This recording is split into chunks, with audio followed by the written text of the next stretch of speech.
نحمده ونصلي على رسوله الكريم أما بعد فأعوذ بالله من الشيطان الرجيم بسم الله الرحمن الرحيم اليوم أكملت لكم دينكم وأتممت عليكم نعمتي ورضيت لكم الإسلام دينا صدق الله العظيم رب اشرح لي صدري ويسر لي أمري واحلل عقدة من لساني يفقه قولي জাহাঙ্গীরনগর বিশ্ববিদ্যালয় কর্তৃক আয়োজিত অত্র বিশ্ববিদ্যালয়ের একটি ইন্টেলেকচুয়াল প্ল্যাটফর্ম পাঠশালার আয়োজনে আজকে আধুনিক যুগে ইসলামিক লাইফস্টাইল শিরোনামের এই সেমিনারে আপনারা যারা উপস্থিত হয়েছেন তাদের সবাইকে জানাচ্ছি আন্তরিক শুভেচ্ছা এবং মোবারকবাদ। আহলান ওয়া সাহলান ওয়া মারহাবান বিকুম ফি হাযাল লিকা আত-তাইয়্যিব আল মুবারাক। আমরা শুরুতে আল্লাহ রাব্বুল ইজ্জা ওয়াল জালালের দরবারে শুকরিয়া জ্ঞাপন করছি যে আল্লাহ তাআলা আমাদেরকে এরকম চমৎকার একটি পরিবেশে চমৎকার একটি বিষয়ের উপর কিছু আলোচনা শুনবার জন্য, এসে বসবার জন্য, জয়েন করবার জন্য সুযোগ করে দিয়েছেন। আমরা সবাই পড়ছি কালিমাতুশ শুকর আলহামদুলিল্লাহ। আল্লাহর দরবারে শুকরিয়া জ্ঞাপনের পাশাপাশি আমি আজকের এই হলরুমে উপস্থিত সবাইকে অন্তরের অন্তঃস্থল থেকে শুভেচ্ছা এবং মোবারকবাদ জানাতে চাই। আপনারা সেই মাগরিবের পর থেকে লম্বা একটা সময় বসে আছেন আজকের এই সেমিনারকে সার্থক করবার জন্য। আজকের এই প্রোগ্রামে উপস্থিত হবেন কিছু সময়ের মধ্যেই অত্র বিশ্ববিদ্যালয়ের সম্মানিত ভিসি মহোদয়, উপস্থিত আছেন প্রভিসি মহোদয়, বিভিন্ন faculty dean, head of the departments, professors, lecturers, stuffs এবং সুপ্রিয় শিক্ষার্থী বন্ধুরা, আপনাদের সবাইকে আবারও অন্তরের অন্তঃস্থল থেকে মোবারকবাদ জানিয়ে আমার সংক্ষিপ্ত আলোচনা আমরা শুরু করছি। আপনারা একটি টপিকের কথা শুনেছেন, যেই টপিকের আলোকে কিছু কথা আমরা শেয়ার করবার চেষ্টা করব। আমরা স্যারদের মুখ থেকে শুনছিলাম যে এত চমৎকার পরিবেশে কোনো ইসলামিক সেমিনার বা কনফারেন্স এটা আগে হয়নি। আলহামদুলিল্লাহ, জুলাই আপরাইজিংয়ের পরে আল্লাহ তাআলা খুব সহজ করে দিয়েছেন, আমাদের জন্য প্রশস্ত করে দিয়েছেন। আপনারা জেনে থাকবেন যে আমি নিজেও প্রায় 5 বছর দেশের বাইরে ছিলাম। মালয়েশিয়াতে থেকে থেকে ভাবতাম যে দেশে কি আমি 29 সালে ঢুকতে পারবো না 41 সালে ঢুকতে পারবো। তো আল্লাহ তাআলার প্ল্যান যে ভিন্ন সেটা তো আমাদের জানা ছিল না। খুত্তাতুল্লাহি আ'যামু মিন খুত্তাতিনা, আমাদের প্ল্যানের চেয়ে আল্লাহর প্ল্যান অনেক বড়। আমরা এতটুকু দেখি, কিন্তু আল্লাহ হয়তো আরো অনেক দূর আমাদের জন্য প্রশস্ত করে রেখেছেন আলহামদুলিল্লাহ। তো এই 5 আগস্টের গণ অভ্যুত্থান বা বিপ্লব পরবর্তী বাংলাদেশের এই চমৎকার পরিবেশে আমরা যে একত্রিত হতে পেরেছি, সুন্দর সুন্দর কনফারেন্স সেমিনারের মধ্য দিয়ে আমরা আমাদের আইডিয়াগুলো শেয়ার করতে পারছি, এটা আমাদের জন্য অনেক বড় নেমা, আল্লাহর পক্ষ থেকে রাহমা। তো আমরা যেন এটাকে পজিটিভলি কাজে লাগাই এবং এই যে ইসলামের বিউটি, এটা যেন আমরা আমাদের ভাই বোনদের কাছে তুলে ধরতে পারি। আপনারা নিশ্চয় জানেন যে অনেকে ইসলামের বিরোধিতা করে, ইসলামকে অপছন্দ করে এজন্য না, ইসলামের ব্যাপারে তার ইনডেপথ নলেজ না থাকার কারণে। এখানে আমাদেরও দায় কম না, আমাদের প্রপার প্রেজেন্টেশনের অভাবে আমরা সুন্দরভাবে ইসলামকে তাদের কাছে হয়তো উপস্থাপন করতে পারিনি, ফলে তারা ইসলামের বিরোধিতা করে। তো আমাদের প্রাইম ডিউটি হচ্ছে আমরা নিজেরা ইসলামকে অনুশীলন করব এবং ইসলামের সৌন্দর্যকে, দ্য বিউটি অফ ইসলামকে আমরা অন্যের সামনে তুলে ধরব। এটা হচ্ছে আমাদের দায়িত্ব। আপনারা খুব চমৎকার সেমিনারের একটা টপিক নির্ধারণ করেছেন যে আধুনিক যুগে ইসলামিক লাইফস্টাইল। শুরুতে আমি ইসলামিক লাইফস্টাইল বলতে আসলে কি বোঝায় এই আইডিয়াটাকে, কনসেপ্টটাকে ক্লিয়ার করে আমি আমার মূল আলোচনায় যাব ইনশাআল্লাহ বিইذنিল্লাহ। এই ফ্যানটা একটু কমাতে হবে, ফ্যানের বাতাসটা সামান্য একটু কমাই দিলে হবে।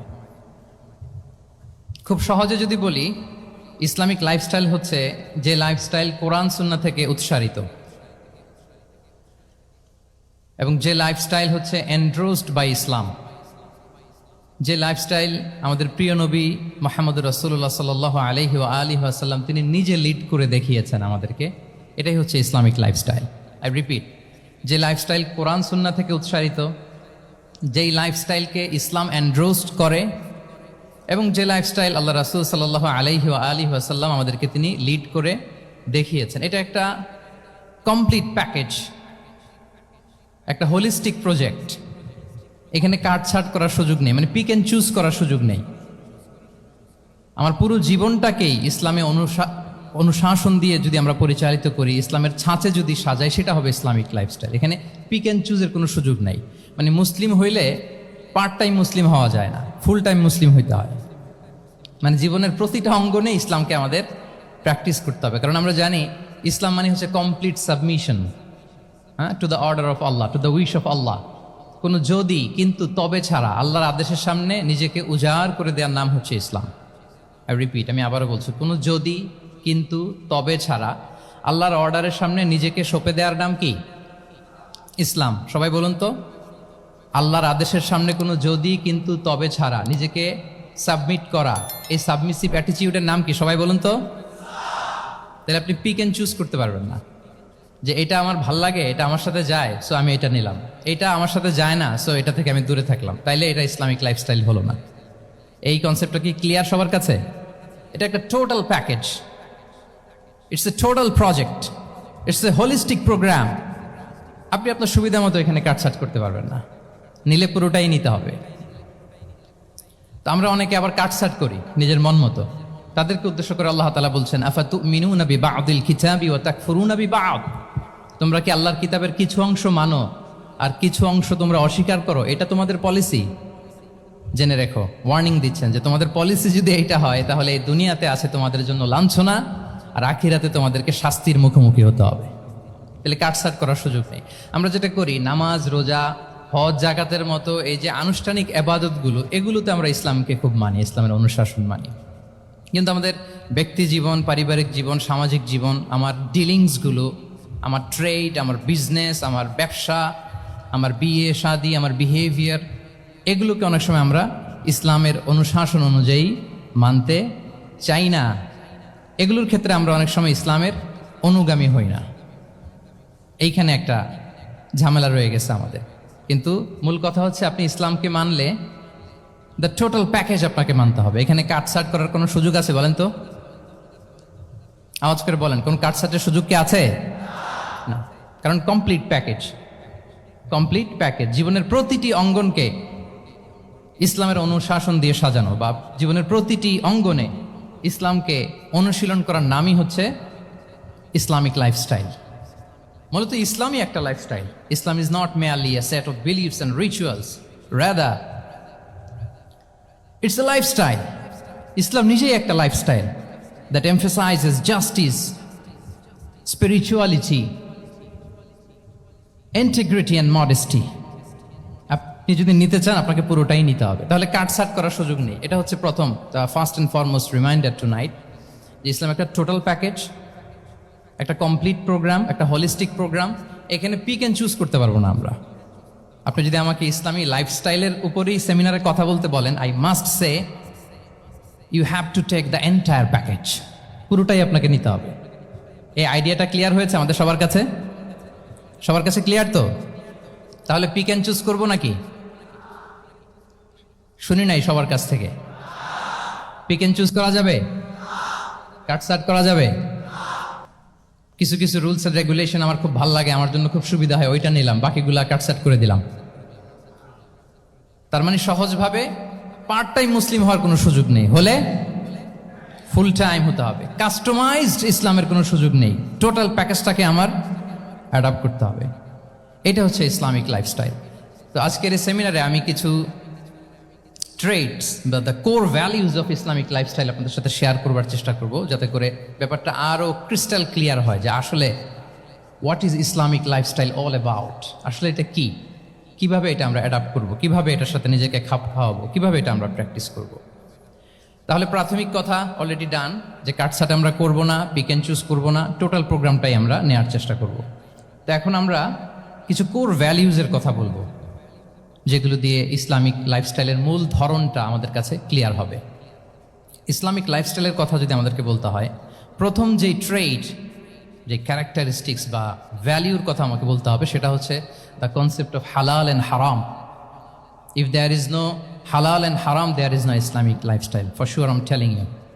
যদি হালাল হারাম না থাকে, এটা যদি আমরা মেনটেন না করি, এটা কোশ্চিন কালো ইসলামিক লাইফস্টাইল হবে না। আপনাকে হারাম থেকে যোজন যোজন দূরে থাকতে হবে। আর হালাল দিয়ে জীবনটাকে সাজাতে হবে, কারণ যেখানেই হালাল সেখানেই বারাকা। রিপিট, আমি আবারও বলছি, যেখানেই হালাল সেটার মধ্যে কি? হারামে কোনো বারাকা আছে? হারামে আছে অস্থিরতা, সাময়িক উন্মাদনা, এর ভেতরে বারাকা নাই। হালালের ভেতরে আল্লাহ তাআলা বারাকা ঢুকিয়ে দিয়েছেন। আচ্ছা, আপনারা বলুন তো, গরুর গোশত খাওয়া এটা হালাল না হারাম? হালাল। কুকুরের গোশত খাওয়া হালাল না হারাম? আচ্ছা, গরু বছরে বাচ্চা দেয় কয়টা? গাভী? আচ্ছা, একটা। কুকুর দেয় কয়টা? কয়টা? 7টা, 8টা, 10টা? ফ্যামিলি প্ল্যানিং নাই তো? দেদারসে দিচ্ছে। আচ্ছা, গরু হালাল, কুকুর হারাম। গরু বাচ্চা দেয় কয়টা? কুকুর দেদারসে দিচ্ছে। তারপরেও বলেন, আমাদের এই যে বাংলাদেশে আমাদের কুরবানির ঈদে লক্ষ লক্ষ গরু জবাই হয়, বিয়ের অনুষ্ঠানগুলোতে এত গরুর গোশত আমরা খাই, আর প্রতিদিনের চাহিদা মেটানোর জন্য তো কত গরু কোরবানি করা হয়। এরপরে বলেন, বাংলাদেশে গরু বেশি না কুকুর বেশি? সবাই বলেন, গরু বেশি না কুকুর বেশি? কারণ কি? হালাল। কারণ কি? এই হালালে বরকত ঢুকিয়ে দিয়েছে কে? তাহলে if there is no concept of হালাল অ্যান্ড হারাম, there is no Islamic lifestyle. প্রথম core value of Islamic lifestyle হচ্ছে আপনাকে হালাল দিয়ে আপনার জীবনকে সাজাতে হবে। লা ইয়াদখুলুল জান্নাতা জাসাদুন গুযিয়া বিল হারাম। হারাম খেয়ে বর্ধিষ্ণু যে দেহ, সে দেহ আল্লাহর জান্নাতে প্রবেশ করবে না। মানে whatever you consume, it should be হালাল। এটা হালাল হইতে হবে। শুধু যেটা আপনি খাচ্ছেন এটাই না, কুলু মিম্মা ফিল আরদি হালালাম তাইয়্যিবা, আল্লাহ তাআলা বলেছেন যেটা কনজিউম করবা হালাল হবে, হালাল হতে হবে।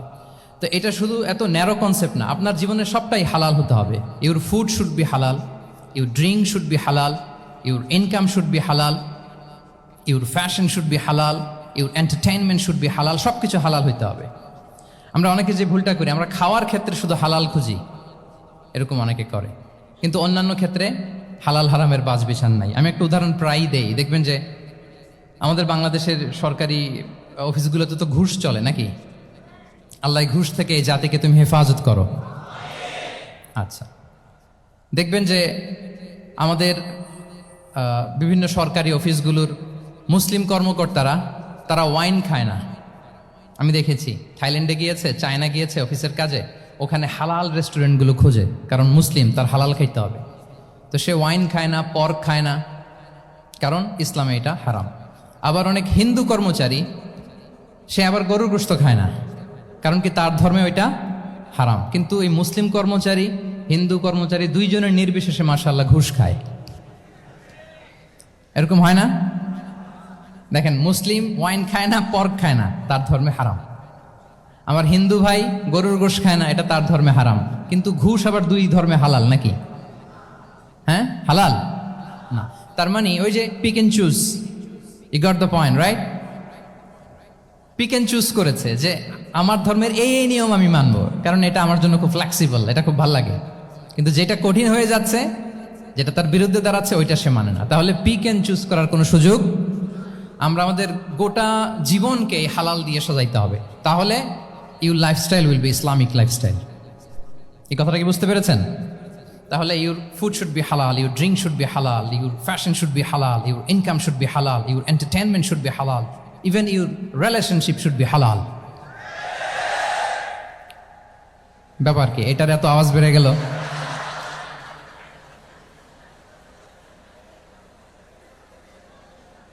এটা কমন কমন পড়ে গেছে নাকি?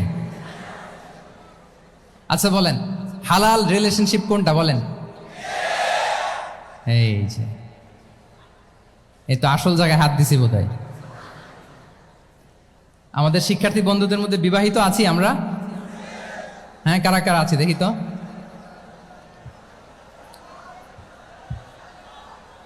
দেখি দেখি, মাশাআল্লাহ মাশাআল্লাহ, ঠিক আছে ঠিক আছে। আমাদের বোনরা উপরে আছেন, মাশাআল্লাহ, অনেকে হাত তুলেছেন, আলহামদুলিল্লাহ। এই তো আমাদের যারা হাত তুলছেন তাদের জন্য একটা তাকবীর দেই আমরা, আল্লাহু আকবার। এই যে আপনারাই বলেছেন, আমার কোনো লিগ্যাল অপিনিয়ন দেওয়ার প্রয়োজন হচ্ছে না, যে হালাল রিলেশনশিপ হচ্ছে বিয়ে। তাহলে বিয়ের বাইরে যদি আমার কোনো রিলেশনশিপ থাকে, হালাল না হারাম? ফতোয়া দিচ্ছে কে? আমি? আপনারাই দিচ্ছেন। বলেন, বিবাহ পরবর্তী কোনো যদি এক্সট্রা ম্যারিটাল রিলেশনশিপ থাকে, এটা ইসলামে হালাল না হারাম? তাইলে pre marriage relationship, after marriage relationship, এটা শরীয়তে হারাম। তো এই হারাম যদি আমি এই হারামের সাথে যদি নিজেকে জুড়ে দেই, তাহলে আমার লাইফস্টাইল এটা ইসলামিক লাইফস্টাইল হতে পারে না। আমরা বিয়ের মতো পবিত্র বন্ধনের মধ্য দিয়ে আমরা আমাদের দাম্পত্য জীবনকে উপভোগ করব। আল্লাহ তৌফিক দান করুক। এই যে অনেকে হাত তুলে ফেলছে মার্শাল, তার মানে সেকেন্ড ইয়ারে আছে, ফার্স্ট ইয়ারে আছে, থার্ড ইয়ারে আছে, আলহামদুলিল্লাহ হালাল রিলেশনশিপে তারা গিয়েছে, মাশাআল্লাহ। তাহলে হালাল এন্ড হারামের ব্যাপারে যদি আমরা বলি, আমাদের পুরো জীবনের প্রতিটি অঙ্গন আমরা হালাল দিয়ে সাজাবো। কি বলেন? পারা যাবে তো ইনশাআল্লাহ? হারামের সাথে আমাদের কোনো সম্পর্ক আছে? হ্যাঁ, আমরা সবকিছু হালাল দিয়ে সাজাবো তো? হারামকে আমরা না বলে দিব না, নো। আজকের এই জহির রায়হান মিলনায়তন, না এটা কি নাম, জহির রায়হান মিলনায়তনের এই হলরুম থেকে হারামকে আমরা লাল কার্ড দেখাই দিলাম। কি বলেন? হারামকে আমরা নো বলবো, আওয়াজ করে বলুন নো। ওকে, নো টু হারাম। তাহলে দ্য কনসেপ্ট অফ হালাল এন্ড হারাম আশা করি আমাদের কাছে ক্লিয়ার। আমরা হালাল দিয়ে নিজেদের জীবনকে সাজাবো, হারামের সাথে আমাদের কোনো সম্পর্ক নাই। তাহলে একটা ট্রেইট আমরা শেয়ার করলাম, একটা কোর ভ্যালু শেয়ার করলাম, যে আমরা যদি হালাল মেনটেন করতে পারি আমাদের জীবনে, এটা হচ্ছে one of the core values of Islamic lifestyle. 2 নম্বর হচ্ছে ইসলামিক লাইফস্টাইলটা বেসিকলি এটা একটা প্রোডাক্টিভ লাইফস্টাইল। মানে ইসলামী লাইফস্টাইল আমাদেরকে প্রোডাক্টিভ হতে উদ্বুদ্ধ করে। আপনার দিন শুরু হবে অনেক সকালে, প্রোডাক্টিভিটি নিয়ে অনেক লম্বা আলোচনা করা যেতে পারে। আমি ছোট্ট একটা পয়েন্ট যদি আজকের এই হলরুমে শেয়ার করি প্রোডাক্টিভিটি নিয়ে, যে ইসলামিক লাইফস্টাইল হচ্ছে আপনি একেবারে সকাল সকাল আপনার দিন শুরু করবেন। Early to bed and early to rise makes a man healthy wealthy. সবাই তো শিখেছি এটা, যে আগে আগে ঘুমোতে যাও, আগে আগে ঘুম থেকে জাগো, তুমি ধনী হবে, তারপর তুমি প্রজ্ঞাবান হবে, তুমি সুস্বাস্থ্যের অধিকারী হবে। এটা হচ্ছে ইসলামিক লাইফস্টাইলের একটা কোর ভ্যালিউ। সকাল সকাল দিন শুরু করা, মানে সানরাইজের আগে আমার সকাল শুরু হবে। কাজী নজরুলের যে কবিতা, সূর্যি মামা জাগার আগে উঠবো আমি জেগে, পড়েছি আমরা সবাই, কিন্তু হয়তো মানা হয় না। তো এই যে সকাল সকাল ঘুম থেকে ওঠা, এটা যদি আপনার মধ্যে না থাকে, এটা ইসলামিক লাইফস্টাইল হতে পারে না। You must be a morning person. সকাল সকাল উঠতে হবে। আপনার সময় এমনভাবে মেনটেন করবেন আপনি যে সকাল সকাল ফজরের পর থেকে আপনি অ্যাক্টিভ। তার মানে you have to wake up early, you have to sleep early. একজন মর্নিং পারসন যদি না হন, এটা ইসলামিক লাইফস্টাইল হবে না। এর কারণ আল্লাহ রাসূল সাল্লাল্লাহু আলাইহি ওয়া আলিহি ওয়াসাল্লাম আমাদেরকে সকালে জেগে থাকার ব্যাপারে ইন্সপায়ার করেছেন, এবং তিনি দোয়া করেছেন এই উম্মার জন্য স্পেশালি, যে এই সময়টা এটা ফুল অফ বারাকা, ফুল অফ ব্লেসিংস। তিনি দোয়া করেছেন, আল্লাহুম্মা বারিক লি উম্মতি ফি বুকুরিহা। আল্লাহ এই উম্মতের বুকুরটা, মানে সকালের সময়টা, লেটস সে সানরাইজের পরে 3-4 ঘন্টা, এই সময়টাকে আল্লাহ আপনি বরকত দিয়ে ভরে দেন। এই সময়টাতে ঘুমানো যাবে না, এটা হচ্ছে বরকতের সময়। এবং আল্লাহ রাসূল সাল্লাল্লাহু আলাইহি সাল্লাম যদি কোনো সামরিক অভিযান প্রেরণ করতেন, এই টাইমে প্রেরণ করতেন, এই বুকুরের টাইম। এবং সাহাবারা তাদের কোনো ট্রেড ক্যারাভেন, ব্যবসায়িক কাফেলা যখন সেন্ড করতেন, এই টাইমটাতে সেন্ড করতেন, কারণ এই টাইমটাতে বারাকা। তো এখন নিজের সাথে মিলিয়ে নেন যে এই টাইমটাতে আমরা কি করি। আমি জানি না আপনাদের কি অভ্যাস। আমি এসে তো শুনলাম যে জাহাঙ্গীরনগর বিশ্ববিদ্যালয়ে নাকি যতজন শিক্ষার্থী, মানে ততজনের জন্য এখানে আবাসনের ব্যবস্থা আছে। বাংলাদেশের কোনো ইউনিভার্সিটিতে নাকি এটা নাই। আলহামদুলিল্লাহ, অসাধারণ প্রিভিলেজ, এখানে অনেক সুন্দর সুযোগ। তো এখন বলেন, আপনাদের সকালের রুটিন কি? বলেন, ঘুমিয়ে থাকেন না জেগে থাকেন? হ্যাঁ, আচ্ছা, ফজরের পরে আমরা ঘুমাই কারা কারা দেখি? সর্বনাশ। আচ্ছা ঠিক আছে, হাত নামান।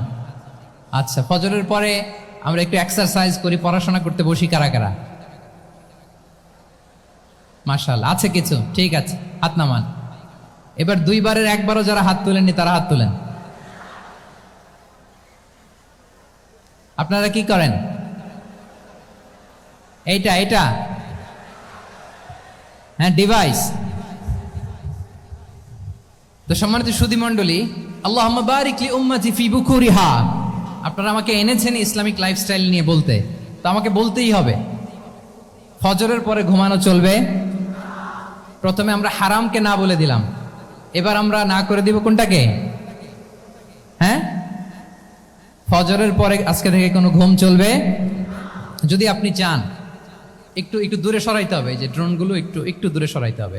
ফজরের পরে আজকে থেকে আমি এখানে জবরদস্তি করব না, শুধু আপনাদের সামনে আমি প্রেজেন্ট করছি। যদি সেমিনারের যে টপিক নিয়ে আপনারা শুনতে এসেছেন, এটা যদি আপনি অ্যাডাপ্ট করতে চান, অনুশীলন করতে চান, হ্যাঁ, ফজরের পরে আজকে থেকে কোনো ঘুম চলবে। এই সময়টাতে অনেক বারাকা আছে। তো কি করতে হবে? এটার জন্য আগে আগে ঘুমোতে হবে। কি বলেন? অনেকে ফজরের এই বরকতময় সময়টা তারা ঘুমাতে ঘুমাতে মিস করে। এর কারণ দেরিতে ঘুমোতে যাওয়া। আগে আগে ঘুমানোর অভ্যাস করতে হবে। কিন্তু আগে তো ঘুম আসে না, তাই না? এই যে ডিভাইস আমাদেরকে ঘুমাতে দেয় না, আমাদের শান্তির ঘুম কেড়ে নিছে এই ডিভাইস। এই ডিভাইস অ্যাডিকশন, স্ক্রিন আসক্তি, এই স্ক্রিন আসক্তি আমাদের শান্তির ঘুমকে কি করেছে? কেড়ে নিয়েছে। আল্লাহ তাআলা রাতকে বানিয়েছেন ঘুমের জন্য। ওয়াজআলনা লাইলা লিবাসা, লিবাস মানে আবরণ। আমি রাতকে বানিয়েছি পোশাকের মতো আবরণ করে, যে আবরণ রাত্রিবেলা নিঝুম নিঝুম নিস্তব্ধ অন্ধকার দিয়ে ছেয়ে দেয়। ফলে মেলাটিন নামে একটা হরমোন নিঃসরিত হয়, আমাদের ঘুম ঘুম ভাব আসে। ঘুমের জন্য আল্লাহ তৈরি করেছেন রাতকে। এরপরে আল্লাহ তাআলা বললেন ওয়াজআলনা নাহারা মাআশা, আর দিনকে বানিয়েছি আমি প্রাণ চঞ্চল করে। দিনে আমরা কাজ করব। তাহলে রাতে আগে আগে ঘুম, আর দিনের বেলা আল্লাহ তাআলা আমাদেরকে কাজ করার জন্য সৃষ্টি করেছেন। কিন্তু এই সাইকেলটাকে আমরা ঘুরাই ফেলছি। রাতে যত দেরি করে আপনি ঘুমাবেন, সকালে ঠিক তত দেরি করে আমাকে উঠতে হয়। ঠিক কিনা বলেন? তাহলে ফজরের পর বকুর পিরিয়ড অফ টাইমটাকে কাজে লাগাতে হলে রাতে আমাদেরকে আগে ঘুমাতে যেতে হবে। রাতে কি করতে হবে? আগে ঘুমোতে যেতে হবে। তাহলে এক নম্বরে কি বললাম? কনসেপ্ট অফ হালাল এন্ড হারাম। 2 নম্বরে বললাম প্রোডাক্টিভিটি। ইসলামিক লাইফস্টাইল হচ্ছে একটা প্রোডাক্টিভ লাইফস্টাইল। এটা মেনটেন করতে হলে প্রোডাক্টিভিটির অনেক কথা। একটা কথা হচ্ছে সকাল সকাল আপনার দিন শুরু করুন। কি পারা যাবে তো ইনশাআল্লাহ? সবাই একসাথে পড়ে ইনশাআল্লাহ। এই যে আমাদের দেরি করে রাতে ঘুম আসে, স্ক্রিন আসক্তি, এই ডিভাইস আমাদের আরামের ঘুম কেড়ে নিছে কেন জানেন? এর কারণ হচ্ছে আল্লাহর দেয়া যে ফিতরাত, এই ফিতরাতকে আমরা উল্টে দিয়েছি। ফিতরাত শব্দটার সাথে আপনাদের পরিচয় আছে? হ্যাঁ, the innate characteristics of a human being. একটা মানুষের যে ক্যারেক্টারিস্টিক্স, যে ইননেট স্বভাব দিয়ে আল্লাহ তাআলা তৈরি করেছেন, নেচার, এটাকে আরবিতে বলে ফিতরাত। এই ফিতরাতের বিরুদ্ধে কিছু করা যাবে না। ইসলামিক লাইফস্টাইল হচ্ছে ফিতরা বেসড লাইফস্টাইল। ফিতরাতাল্লাহিল্লাতী ফাতারান নাসা আলাইহা লা তাবদীলা লিখালকিল্লাহ। আল্লাহর প্রকৃতির অনুসরণ করো, যে প্রকৃতি দিয়ে তিনি মানুষকে সৃষ্টি করেছেন। আর আল্লাহর সৃষ্টি কাঠামোর মধ্যে কোনো পরিবর্তন, কোনো বিকৃতি নেই। সুবহানাল্লাহি বিহামদি। তা আমরা এই ফিতরাতকে চেঞ্জ করে দেওয়ার কারণে এই ঝামেলা। আমরা সবাই এই ফিতরাতের উপর জন্মেছি। কুল্লু মাউলুদিন ইউলাদু আলাল ফিতরা ফাআবাওয়াহু ইউহাউবিদানি আও ইউনাসসিরানি আও ইউমাজ্জিসানি। প্রতিটি নিউ বর্ন বেবি তারা ফিতরাতের উপর জন্মায়, মানে নবজাতক সন্তান ইসলামের উপর জন্মায়।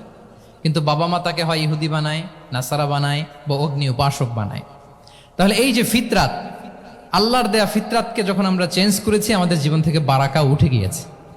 ফিতরাতকে যদি আরো সহজ করে আমি আপনাদেরকে বুঝাই, তাহলে ফিতরাত হচ্ছে যা কিছু স্বাভাবিক, যা কিছু কল্যাণকর, যা কিছু ভালো, তাই ফিতরাত। আই রিপিট, সুপ্রিয় শিক্ষার্থী বন্ধুরা, ফিতরাত হচ্ছে যা কিছু স্বাভাবিক, যা কিছু ভালো, যা কিছু কল্যাণকর, তাই কি? তাই ফিতরাত। এই যে এখন আরবি কোন মাস চলছে বলেন তো? রজব। এই রজব মাসের 26 তারিখ দিবাগত রাত্রে আল্লাহ রাসূল সাল্লাল্লাহু আলাইহি ওয়াসাল্লাম ঊর্ধ্ব জগতের একটা ভিজিটে গিয়েছিলেন। আমরা জানি না সবাই? হ্যাঁ, ইসরা মেরাজের কথা আমরা জানি। সো এই মেরাজ রজনীতে আল্লাহ রাসূল সাল্লাল্লাহু আলাইহি ওয়া আলিহি ওয়াসাল্লাম ফিতরাত মানে what is the essence of ফিতরা, এটা বোঝানোর জন্য হাদিসটা আমি শেয়ার করছি। মেরাজে যখন গেলেন, জিবরিল আলাইহিস সালাম ওনাকে 2টা পেয়ালা দিলেন। তিনি বললেন উচিতু বি ইনাআইন, আমাকে 2টি পেয়ালা দেয়া হলো। ফি আহাদিহিমা লাবান ওয়া ফিল আখারি খামর। এক পেয়ালায় ছিল দুধ, আরেক পেয়ালায় ছিল মদ। ফা আখাযতুল লাবান ওয়া শারিবতু। যখন 2টা অপশন দেয়া হলো, 2টা পেয়ালা, আমি দুধের পেয়ালাটা নিলাম এবং সেটা পান করলাম। তখন জিবরিল আলাইহিস সালাম বললেন আসাবতাল ফিতরা, মানে you are guided to the ফিতরা, আপনি সঠিকটাই নিয়েছেন। যেটা ফিতরা, যেটা নেওয়া উচিত আপনি ওইটাই নিয়েছেন। তাহলে এখন আরো সহজ হবে। যদি দুইটা পেয়ালা দেয়া হয়, একটা মদের পেয়ালা আর একটা দুধের পেয়ালা, তো আমরা নিব কোনটা বলেন? হ্যাঁ, তাইলেই ফিতরা হবে। তাহলে কি হবে? তাহলে যেটা স্বাভাবিক, যেটা কল্যাণকর, যেটা আমাদের জন্য ভালো, সেটা হচ্ছে ফিতরাত। তাহলে মদের পেয়ালা, দুধের পেয়ালা, কোনটা নিব? সবাই নিব তো নাকি? আমাদের রুচির যে দুর্ভিক্ষ চলতেছে, অনেকে মদের পেয়ালাই নিয়ে নিবে। কি বলেন? আছে না একদল, তারা কি করে? ওইটা চুজ করে ফেলবে। এবার বলেন আমরা কোন পেয়ালা নিব, মদের না দুধের? আমাদের ঐতিহ্য, আমাদের রুচি, আমাদের মূল্যবোধকে ধ্বংসের যত আয়োজন দরকার সব সেট আপ চারদিকে আছে। আল্লাহর ফিতরাতকে ধ্বংস করে দেওয়ার শয়তানি সব আয়োজন আমাদের চারিদিকে। বাট আপনাকে রাইট থিংটা চুজ করতে হবে। তাহলে রাসূল সাল্লাল্লাহু আলাইহি ওয়াসাল্লামকে দুধ দেয়া হলো, মদ দেয়া হলো, তিনি নিলেন দুধের পেয়ালা। তাহলে এটা হচ্ছে ফিতরাত। এটা কি ফিতরাত? এভাবে সব কিছু চেঞ্জ করে দেয়া হয়েছে। সব কিছু, আমাদের লাইফস্টাইল চেঞ্জ করে দেয়া হয়েছে, আমাদের ফুড হ্যাবিট চেঞ্জ করে দেয়া হয়েছে, আমাদের খাদ্যাভ্যাসের মধ্যে পরিবর্তন। দেখবেন যে এখন আমরা যা খাই, আগে কিন্তু এটা খাইতাম না। এখন আমরা প্রসেসড ফুড খাই, হ্যাঁ, ফাস্ট ফুড খাই, জেনেটিক্যালি মডিফাইড যে ফুডগুলো আমরা খাই, এরপরে ল্যাব মিট, কত যে ভয়ঙ্কর। আপনারা জেনে থাকবার কথা যে ল্যাবে তৈরি মাংস দেখেছেন নাকি আপনারা? প্রাকৃতিক মাংসের কোনো ছিটে ফোটা নেই, কিন্তু এটা গরুর মাংস হয়ে গেছে, ওইটা মানুষ খাচ্ছে। মানে আমাদের লাইফস্টাইলও করাপ্টেড, আমাদের ফুড হ্যাবিটও করাপ্টেড, আমাদের স্লিপিং সাইকেলটা করাপ্টেড, সব কিছু করাপ্ট করে দেওয়া হচ্ছে। এবং এটার প্রভাব পড়েছে আমাদের শিশুদের মধ্যেও। দেখবেন যে শিশুরা সবজি খেতে চায় না। আমার তো 2 মেয়ে আছে, আমি তো দেখি বাসায়, বা অনেকের কমপ্লেনগুলো আমরা শুনি। আমাদের এখনকার বাচ্চাদেরকে ভেজিটেবলস দিলে খায় না, মাছ দিলে খায় না, অর্গানিক ভালো ভালো খাবার দিলে শাকসবজি খায় না। কি খাবে জানেন? সচেস খায়, সচেস, হটডগ খায়। হ্যাঁ, ওই যে আপনি অর্ডার দিয়ে বার্গার এনে দিবেন, পিৎজা এনে দিবেন, ওইটা খাবে। তারপর ইনস্ট্যান্ট নুডলস খাবে, স্যুপ খাবে, ফ্রোজেন যত মিল আছে এগুলো খাবে, টিনজাত খাবার যেগুলো দীর্ঘদিন সংরক্ষণ করে রাখা হয়। তো বলেন, আজ থেকে 30 বছর আগে আমাদের বড়রা কিংবা আমাদের শিশুরা, আমরা কেউ কি এই খাবার খেয়েছি বলেন তো? আওয়াজ করেন, খেয়েছি কেউ? They change the entire system. কেন আমরা ইসলামিক লাইফস্টাইল নিয়ে কথা বলছি এখন? কারণ আমাদের পুরো সিস্টেমটাই, আমাদের পুরো ফিতরাতটাই ওরা চেঞ্জ করে দিয়েছে। তারপর ডিভাইস ছাড়া বাচ্চারা খেতে চায় না, কার্টুন দেখে দেখে খাওয়াতে হয় ওদের। কি বলেন? আচ্ছা বলেন তো, আজ থেকে 30 বছর পেছনে ব্যাক টু দ্য হিস্ট্রিতে যদি আমরা যাই, 70-এর দশকে, 80-র দশকে বাংলাদেশের কোনো একটা গ্রামের কথা, একটা পল্লীর কথা আপনি একটু চিন্তা করেন তো। রাত 8টার দিকে, 9টার দিকে আপনি ওই গ্রামের কাউকে খুঁজে পাবেন? 70-এর দশকে, 80-র দশকে একটা গ্রামের, একটা গ্রামীণ একটা পরিবেশের কথা যদি চিন্তা করেন, রাত 8টায় সবার কি অবস্থা বলেন তো? আপনি তো ঘুম খুঁজে পান না, আপনার তো ইনসমনিয়া। আমাদের এখন ট্যাবলেট খাওয়া লাগে না ঘুমের জন্য? আমাদের তো ইনসমনিয়া হয়ে গেছে এখন। কিন্তু আজ থেকে বেশি দূরে না, 30 বছর আগের একটা গ্রামীণ পরিবেশের রাত 8টার পরিবেশ হচ্ছে সবাই ঘুম। আমরা তারও 2 বা 3 ঘন্টা পরে ডিনার করব, কিন্তু ওনাদের মাগরিবের আগে বা পরে ডিনার করে ফেলছে। এশার নামাজ পড়েই কি 1-2 জন না, পুরো গ্রাম জামাতে ঘুম, পুরো গ্রাম জামাতের সাথে ঘুম। তো যে লোকটা 8টার দিকে ঘুমালো, উঠবে কখন বলেন? রাত 3টার পরে ওর ঘুম আসবে? আর হ্যাঁ, ঘুমেরও তো একটা লজ্জা শরমের ব্যাপার আছে। আর কত থাকবে এখানে? কি বলেন? আপনি তো ঘুমাতে যান রাত 2টায়, আর আজ থেকে 30 বছর আগে আমার বাংলাদেশের একটা গ্রামীণ পরিবেশে রাত 8টার দিকে সবাই ঘুম। আমরা এখন যেই টাইমটাতে ঘুমোতে যাই, ওই সময় ওনাদের অর্ধেক ঘুম শেষ। ফজরের নামাজ পড়ে আমাদের বাপ চাচারা কি করতো? হ্যাঁ, একটু ব্যাক টু দ্য হিস্ট্রিতে তাকান না। ফজরের নামাজ পড়ে 1 বল পান্তা ভাত খাইতো। আমরা তো এখন এতটুকু খাইলে আমাদের এটা বার্ন করার জন্য দৌড়াইতে হয় 5 কিলো, জিমনেশিয়ামে যাইতে হয়, কত আয়োজন, কত ওয়ার্কআউট করা লাগে। 1 বল কাঁচামরিচ দিয়ে, পোড়ামরিচ দিয়ে ভাত খেয়ে চলে যাইতো ফসল খেতে। দুপুরে আবার 1 বল, খাইতে বসলেই 1 বল। আমরা সারা মাসে খেতে পারি না 1 বল। আচ্ছা, কি খেত, খাওয়ার আইটেমটা দেখেন তো, কোনো ফরমালিন আছে? কথা বলেন। কোনো মেডিসিন ছিল না, একেবারে ফ্রেশ, হ্যাঁ, পিওর অর্গানিক। নিজেদের মাঠ থেকে আনা যে ধান, ঢেকি ছাটার ধান দিয়ে ভাত খেত, বাড়ির পুকুরের মাছ, কোনো ফরমালিন নাই। নিজের চাষ করা সবজি খেত, গোয়ালের দুধ খেত। আমরা অনেকে মনে করি যে আমাদের এই যে সায়েন্স অ্যান্ড টেকনোলজিক্যাল অ্যাডভান্সমেন্টের যুগে আমরা বোধহয় খুব সুখে আছি, আমাদের দাদা পরদাদারা বোধহয় এত সুখ করে যায় নাই। ওনারা যে সুখ করে গেছে তা আমরা চোখেও দেখি নাই। আমার দাদা পরদাদারা যে সুখে লাইফ লিড করেছে তার অর্ধেকও আমরা করতে পারি না। তারাই আসলে শান্তির, সুখের, আনন্দের সময়টা তারা কাটিয়েছে।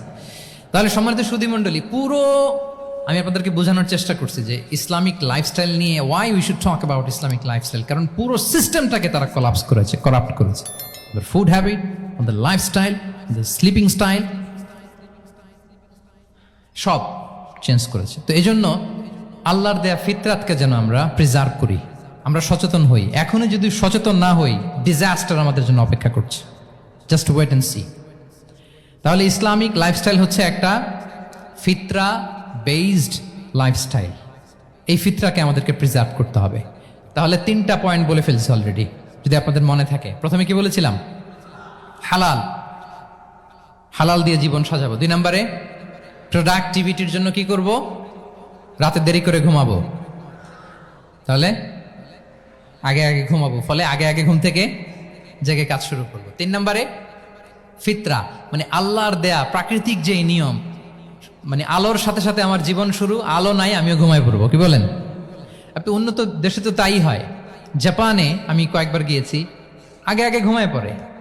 ইভেন আমেরিকাতে আমি কয়েকবার গিয়েছি, অনেক অনেক শহরে 8টার পরে সুপার শপ বন্ধ, 8টার পরে ঘুম এরা। আমরা হাঁটছি কোন দিকে? আমরা একটু নিজেদেরকে প্রশ্ন করি। তাহলে 3 নাম্বার হচ্ছে ফিতরা বেসড যে লাইফস্টাইল, এটার দিকে আমাদেরকে ফিরে আসতে হবে। 4 নাম্বার হচ্ছে মডেস্টি, শালীনতা। One of the core values of Islamic lifestyle. এই শালীনতা আমরা হারাতে বসেছি। মডেস্টি বললে অনেকে শুধু কাপড় চোপড় নিয়ে চিন্তা করে যে ছোট কাপড়, বড় কাপড়। Modesty is not about only clothing, but also your behaviour, your dealing, your overall character. শুধু আপনি মডেস্টি, শালীনতা বললে কাপড় চোপড় নিয়ে চিন্তা করবেন না। এটা আপনার মডেস্টি ইন ইউর স্পিচ, আপনার কথার মধ্যেও, শব্দ চয়নে মডেস্টি থাকতে হবে, আপনার বিহেভিয়ারে মডেস্টি থাকতে হবে, আপনার ডিলিংসে মডেস্টি থাকতে হবে। এই শালীনতা আমরা হারাচ্ছি। তার বিপরীতে আমাদের সমাজে অশ্লীলতার প্রসার হচ্ছে, লাজুকতা হারিয়ে যাচ্ছে। লাজুকতা, লজ্জা শরম থাকা, এটা যে কত বড় নেয়ামা। যেই জাতি একবার এটা হারিয়ে ফেলে, আর কোনো কিছু দিয়ে, জোড়াতালি দিয়ে এটা তারা রিভাইভ করতে পারে না। এই যে ওয়েস্ট তো এখন যা যা আমাদেরকে শিখাইছে, যেটাকে আমরা স্ট্যান্ডার্ড মনে করি, আবার তারা ফিরতেছে। এই যে ডিভাইসের কথা বলছি না, আপনি অস্ট্রেলিয়ার খোঁজ খবর নেন, যারা খোঁজ নিয়েছেন তারা জানেন, আন্ডার 16 কোনো বাচ্চা সোশ্যাল মিডিয়া ইউজ করতে পারে না অস্ট্রেলিয়াতে। 1 মাস অ্যাপ্লাই করে, কান্ট্রি ওয়াইড অ্যাপ্লাই করে দেখায় ফেলছে। Facebook, including Facebook, WhatsApp, Twitter, TikTok, 10টা অ্যাপস যেগুলো বাচ্চাদের মধ্যে এডিকশন নিয়ে আসে, এগুলো সব বন্ধ। জানেন এই নিউজটা? জানেন? মানে ফিরতেছে, উল্টা ফিরতেছে। এই যে শালীনতার কথা আমরা বলি, এটা হারাচ্ছে। রাসূল সাল্লাল্লাহু আলাইহি ওয়াসাল্লাম বলেন, যার শালীনতা নাই, ইযা লাম তাসতাহি ফাসনা মা শি'তা, যখন তোমার লজ্জা শরম থাকবে না, যা মনে চায় তাই করো। শিশু মোহাম্মদ চলে গেল সেই বনু সাআদে। ছোট্ট মোহাম্মদ কাঁদে না কখনো। ক্ষুধা লাগলেও কাঁদে না, ব্যথা পেলেও কাঁদে না। কিন্তু ছোট্ট মোহাম্মদের প্রাইভেটসের জায়গা থেকে কাপড়টা যখন সরে যেত, শিশু মোহাম্মদ কেঁদে দিত। সুবহানাল্লাহ। শালীনতা, ইযা লাম তাসতাহি ফাসনা মা শি'তা। রাসূল সাল্লাল্লাহু আলাইহি ওয়াসাল্লাম বলেছেন, যদি তোমার লজ্জা শরম না থাকে, লজ্জা শরমের মাথা যদি তুমি খাও, তুমি সব করতে পারবা, তোমাকে দিয়ে সব সম্ভব। তাহলে এই শালীনতা, এটা অনেক বড় নেয়ামা। সম্মানিত বন্ধুরা, আজকে দিনকে দিন আমাদের সমাজ থেকে শালীনতা হারিয়ে যাচ্ছে, লাজুকতা হারিয়ে যাচ্ছে। নারী পুরুষ উভয় দিক থেকে, বিশেষ করে আমাদের বোনদেরকে টার্গেট করা হয়েছে। নারীদেরকে, আমাদের বোনদেরকে, তাদেরকে প্ররোচিত করা হচ্ছে। তাদের সামনে আইডিয়া হাজির করা হচ্ছে যে যে নারী যত বেশি নগ্ন হতে পারে সে তত বড় সাহসী নারী।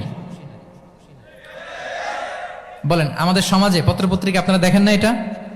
যে নারী নিজেকে যত এক্সপোজ করবে সে তত বড় কি সাহসী নারী, এই তকমা তাকে দেয়া হচ্ছে।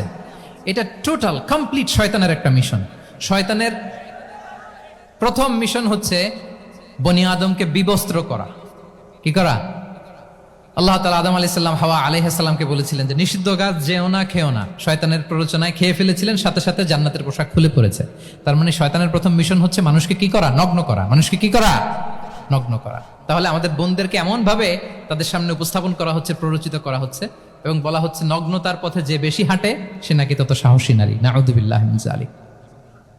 তাহলে এই যে মানব জাতিকে বস্ত্রহীন করা, এটা শয়তানের একটা মিশন। তার বিপরীতে ইসলাম নারীকে সম্মান দিয়েছে, সম্মান করেছে। যে ঘরে প্রথমে কন্যা জন্মায়, খায়রুকুম মান বুখিরা বিল উনসা, সে ঘরটাকে আল্লাহ তাআলা বরকতময় করে দেয়। 2 সন্তান তো 2 জান্নাতের দরজা ওপেন। 2 কন্যা সন্তান, 3 কন্যা সন্তান তো 3টা জান্নাতের দরজা ওপেন। সুবহানাল্লাহ। স্ত্রী হয়ে যখন ঘরে যাবে, যে ব্যক্তি তার স্ত্রীর কাছে সেরা, পরিবারের কাছে সেরা, সে সবার কাছে সেরা, সে আল্লাহর কাছে সেরা। সুবহানাল্লাহ। এবং কোনো মা যদি সন্তান জন্ম দিতে যে মারা যায়, কিয়ামতের দিন আল্লাহ তাআলা ওই মাকে শহীদদের কাতারে দাঁড় করাবেন। আর যদি সেফলি সন্তান ভূমিষ্ঠ হয়, আল্লাহ বলে মায়ের পায়ের নিচে ওই সন্তানের বেহেশত। সুবহানাল্লাহ। কিভাবে নারীর স্টেটাস, মর্যাদাকে ইসলাম বাড়িয়েছে। এবং এই যে ইসলাম যে নারীকে যে ভিআইপি হিসেবে কনসিডার করে, হ্যাঁ, ইসলামের দেয়া নারীর ড্রেস কোড নিয়ে আমাদের অনেকের কত কথা, কত ক্রিটিক। এটা কেন করে? কারণ Islam consider women as a queen. Islam তো নারীকে রানী হিসেবে কনসিডার করে। কি হিসেবে বলেন? আচ্ছা বলেন, যে কুইন হবে, যে রানী হবে, তার একটা স্পেশাল ড্রেস কোড থাকবে না? তার একটা স্পেশাল প্রোটোকল থাকবে না? রানীর সাথে কি যা মনে চায় তা করা যায়, দেখা করা যায়, তার কাছে যাওয়া যায়? আল্লাহু আকবার। কারণ ইসলাম চায় নারীদের জন্য পৃথিবীটা নিরাপদ হোক। ইসলাম চায় নিজ গৃহে বা কর্মক্ষেত্রে নারীরা নিরাপদ থাক। ইসলামের যত ভ্যালিউজ আছে, যত রুলস এন্ড রেগুলেশন আছে, এটা আমাদের ভালোর জন্য, মানব জাতির কল্যাণের জন্য। তাহলে এই অশ্লীলতা থেকে আমাদের যোজন যোজন দূরে থাকতে হবে। If you talk about Islamic lifestyle, আমাদেরকে শালীনতা, মডেস্টি ফিরিয়ে আনতে হবে। You have to maintain modesty. আমি যদি আরো ডিপে যাই, দেখেন এই যে প্রত্যেকের হাতে এক একটা করে পর্ন হাব হয়ে গেছে। এখন হয়েছে না? পর্নোগ্রাফির সয়লাভ, বিকৃত যৌনাচারের সয়লাভ। এখন নতুন নামে, নতুন মোড়কে, LGBTQ নামে আমাদের সমাজে নানা মোড়কে আমাদের সামনে উপস্থাপন করা হচ্ছে। শুনেছেন না এগুলো? আপনারা নাম শুনেছেন? এই যে ট্রান্সজেন্ডারিজম, নাম শুনছেন না? নিজের দেহ কাটাকাটি করে দিব্যি পুরুষ, 4 সন্তানের বাবা, এখন হঠাৎ করে বলে যে আমি মনে মনে নারী, তো সোসাইটি যেন আমাকে নারী স্বীকৃতি দেয়। বায়োলজিক্যালি দিব্যি নারী, 3 সন্তানের মা, এখন বলে যে এখন আমি মনে মনে ভাবতেছি পুরুষ, তো আমাকে পুরুষ হিসেবে তুমি কনসিডার করো। আল্লাহর দেয়া ফিতরাত, এই যে বলছে উল্টায় ফেলতেছে, এই ফিতরাতকে ধ্বংস করার সবচেয়ে জঘন্যতম এই নতুন যেটা বাজারজাত করা হচ্ছে যে আইডিওলজি, এটা হচ্ছে ট্রান্সজেন্ডারিজম। অধিকারের মোড়কে, তাও আসতেছে কিভাবে? কিসের মোড়কে বলেন তো? রাইটসের কথা বলে, যে এটা একটা রাইটস। এজন্য সম্মানিত সুধীমণ্ডলী, শালীনতার কোনো বিকল্প নেই। If you want to take care of yourself, if you want to take care of your family, your society, you have to maintain modesty. কোনো বিকল্প নেই, সাবধান হইতে হবে আমাদেরকে। তাহলে 4 নম্বরে কি? শালীনতা, মডেস্টি। শালীনতা হচ্ছে ইসলামিক লাইফস্টাইলের ভূষণ। এখন পরিকল্পিতভাবে এই শালীনতার কবর রচনা করা হচ্ছে আমাদের সমাজে। আপনারা কি রাগ করতেছেন? কথা ক্লিয়ারলি বুঝতে পারতেছেন? আমি যদি রয়ে শয়ে কথা বলি তা বুঝতে পারবেন আপনারা? ক্লিয়ারলি মেসেজগুলো আমি আপনাদের সামনে পৌঁছে দিচ্ছি। তাহলে কয়টা গেল? 4টা। হালাল, প্রোডাক্টিভিটি, প্রিজার্ভিং ফিতরা এন্ড ফাইনালি মডেস্টি। 4টা কাভার। 5 নম্বরে হচ্ছে ইসলামিক লাইফস্টাইল যদি আমরা মেনটেন করি, we must have to be optimistic, hopeful, আশাবাদী হইতে হবে। মুমিনের ডিকশনারিতে হতাশা নেই। আমরা হতাশ হই না, আমরা নিরাশ হই না, আমরা ভরসা রাখি এক মহান সত্তার উপর। আওয়াজ করে বলুন, তিনি কে? শয়তানের মিশন হচ্ছে আমাদেরকে হতাশ বানানো। আমি স্টেজে ওঠার আগে সম্মানিত স্যার বলতেছিলেন যে আপনি একটু আশাবাদী করবেন আমাদের নারী শিক্ষার্থীদের ব্যাপারে, আমাদের ছেলে শিক্ষার্থীদের ব্যাপারে। কয়েকটা ইস্যু স্যার বললেন যে কিছু ফ্রাস্ট্রেশন তাদের মধ্যে কাজ করে। আজকে আপনাদের ডিকশনারি থেকে ফ্রাস্ট্রেশনকে একেবারে অমিট করে দিয়ে যাব। বলেন, বিশ্বাসীদের ডিকশনারিতে হতাশা বলে কোনো শব্দ আছে? ফ্রাস্ট্রেশন আছে? কারণ শয়তানের মিশন হচ্ছে আমাদেরকে হতাশ বানানো। কি বানানো? শয়তান আমাদেরকে আশাবাদী করতে চায় না, সে চায় আমরা যেন হতাশ হই। আমি ভুল করেছি, পাপ করেছি, অন্যায় করেছি, তো শয়তান সেই পাপের সাগরে আমাকে হাবুডুবু খাওয়াতে চায়, বলে আর অনেক ভুল হয়ে গেছে, অনেক দূর তুই চলে এসেছিস, আর আল্লাহ তোকে ক্ষমা করবে না, থাক এখানেই থাক, করতে থাক। এরকম শয়তান টেম্পটেশন দেয়, প্রভোকেশন করে। কিন্তু শয়তান জানে না যে আল্লাহর রহমতের দরিয়া কত বড়। শয়তানের মিশন হচ্ছে আমাদেরকে হতাশ বানানো, আর আল্লাহর বাণী আমাদের হৃদয়ে আশা জাগায়, আশাবাদী করে তোলে। আল্লাহর এই কিতাবের, কোরআনের প্রতিটি আয়াতে পরতে পরতে পাবেন আপনি মোটিভেশন, ইন্সপিরেশন। আল্লাহু আকবার। লা তাহজান ইন্নাল্লাহা মা'ানা। মনকে তুমি বুঝিয়ে বলো আল্লাহ আছেন আমার সাথে। জাহাঙ্গীরনগর বিশ্ববিদ্যালয়ের আমার সুপ্রিয় শিক্ষার্থী বন্ধুরা, এই বাক্যটি নিজের জীবনের জন্য, নিজের জীবনের সাথে সেট করে নেন। মনকে তুমি বুঝিয়ে বলো আল্লাহ আছেন আমার সাথে। বিপদে আপদে, আমাদের লাইফে আপস এন্ড ডাউনস থাকে, সব মুহূর্তে আমরা এই কথাটা খেয়াল করব যে কেউ যদি আমাকে হেল্প করার জন্য নাও থাকে, এক মহান সত্তা আছে, তিনি কে? আল্লাহ রাসূল সাল্লাল্লাহু আলাইহি ওয়াসাল্লাম, আবু বকর রাদিয়াল্লাহু তাআলা আনহু গারে সাউরে হিজরতের রাতে লুকিয়ে আছেন। কুরাইশরা খুঁজতেছে, আবু বকর রাদিয়াল্লাহু তাআলা আনহু তটস্থ, না জানি ধরা পড়ে যাই। তিনি বলছেন, কুরাইশরা আমাদের এত পাশ দিয়ে যাচ্ছে, একটু মাথা নিচু করলে দেখে ফেলবে আমাদের। রাসূল সাল্লাল্লাহু আলাইহি ওয়াসাল্লাম বললেন যে ভয় পেও না। আবু বকর, তুমি কি ভেবেছো আমরা এখানে গুহাতে দুইজন? না না, এই গুহায় আমরা দুজন নই, আমাদের সাথে একজন মহান সত্তা আছে। তিনি কে? আমরা তিনজন এখানে। লা তাহজান ইন্নাল্লাহা মা'ানা। ভয় পেও না, হতাশ হয়ো না, নিশ্চয় আল্লাহ আমাদের সাথে আছেন। আল্লাহ তাআলা সরাসরি কথাটাকে কোরআনে কোট করেছেন যে লা তাহজান ইন্নাল্লাহা মা'ানা। তাহলে সুপ্রিয় বন্ধুরা, এই বাক্যটা আমাদের খেয়াল রাখতে হবে যাদের মধ্যে ফ্রাস্ট্রেশন কাজ করে, যে মনকে তুমি বুঝিয়ে বলো কে আছেন আমার সাথে? আল্লাহ আছেন আমার সাথে। এরকম কোরআনের পরতে পরতে অনেক আয়াত পাবেন। লা তাইয়াসু মির রাউহিল্লাহ ইন্নাহু লা ইয়াইয়াসু মির রাউহিল্লাহি ইল্লাল কওমুল কাফিরুন। আল্লাহর রহম থেকে নিরাশ হয়ো না। কাফিররা ছাড়া কেউ আল্লাহর রহম থেকে নিরাশ হয়? আমি আপনি আমাদের জীবনে কত ভুল করেছি, কত অন্যায় করেছি, কতটাই বা পাপ করেছি। মনে রাখবেন, আমাদের পাপ যত বড় হোক, আল্লাহর রহমতের দরিয়া তার চাইতেও বড়। ইন্না মা'আল উসরি ইউসরা ফাইন্না মা'আল উসরি ইউসরা, and verily with every hardship there is an ease. প্রত্যেক কষ্টের পরেই থাকে স্বস্তি। এই বাক্যগুলো কি আপনাকে মোটিভেশন দেয় না? এই কথাগুলো কি আপনাকে চাঙ্গা করে না? আপনার জীবনে ইন্সপিরেশন হয়ে আসে না এই কথাগুলো? ওয়ালা তাহিনু ওয়ালা তাহজানু ওয়া আনতুমুল আ'লাউনা ইন কুনতুম মুমিনিন। চিন্তা করো না, হতাশ হয়ো না, তোমাদেরই বিজয় হবে যদি তোমরা মুমিন হও। আল্লাহু আকবার। তাহলে আপস এন্ড ডাউনস থাকবে, এবং মুমিন জীবনে তো হতাশা থাকবেই না। কারণ আমার জীবনে যদি কোনো কষ্টের ঘটনা ঘটে, এটার জন্য আমি রিওয়ার্ড পাবো। আমি যদি অসুস্থ হই, আমার প্রত্যেক অসুস্থতার কারণে আমার পাপ মোচন হয়। সুবহানাল্লাহ পড়েন। আপনার জ্বর হয়েছে, এই জ্বরের কারণে আল্লাহ আপনার গুনাহ মাফ করবেন। আপনি ব্যথা পেয়েছেন, অসুস্থ হয়েছেন, আল্লাহ তাআলা গুনাহ মাফ করে দিবে। তাহলে হতাশার কোনো সুযোগ আছে বলেন?